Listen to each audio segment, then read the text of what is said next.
ఈరోజు యేసు ప్రభువులోకి వచ్చిన మనందరికీ కూడా ఈ ప్రశ్న పుట్టాలి. పుట్టకపోతే మనం ఇంకా ఎదగనట్టు. ఏం ఆశించి ప్రభు నన్ను దర్శించాడు? లోకంలో ఎంతోమంది పాపంలో, శాపంలో, చీకట్లో, అంధకారంలో, అజ్ఞానంలో, గుడ్డితనంలో బతుకుతుంటే పనిగట్టుకొని నన్ను దర్శించి ఆ చీకటి లోకంలో నుంచి నన్ను ప్రత్యేకించాడే. ఏం ఆశించి? ప్రభువా, ఇంతమంది మనుషుల్లో నన్ను ప్రత్యేకించుకున్నావు, ఏం ఆశిస్తున్నావు తండ్రి నా నుంచి అన్న ప్రశ్న మనకి కలగకపోతే మన మైండ్ ఇంకా ఎదుగుదలలోకి రాలేదు అని అర్థం. ఆ ప్రశ్న ఎవరైతే వేసుకుంటారో వాళ్ళు ఎదిగిన వాళ్ళని అర్థం, సరిగ్గా ఆలోచిస్తున్నారని అర్థం. నీతో పాటు నీ ఇరుగు పొరుగుల్లో, నీ బంధువర్గంలో, నీ చుట్టుపక్కల ఉన్న సమాజంలో చాలామంది వ్యక్తులు ఉన్నారు.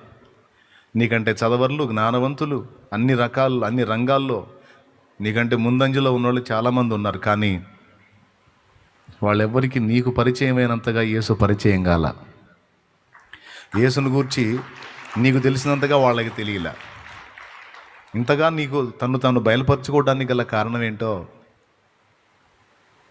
ఇంతగా తను నీకు ప్రత్యక్షపరచుకొని నిన్ను తన వైపుకు ఆకర్షించడానికి కారణం ఏంటో కొద్దిగా మోనిటర్లు పెంచే ఛాన్స్ ఉంటే పెంచు.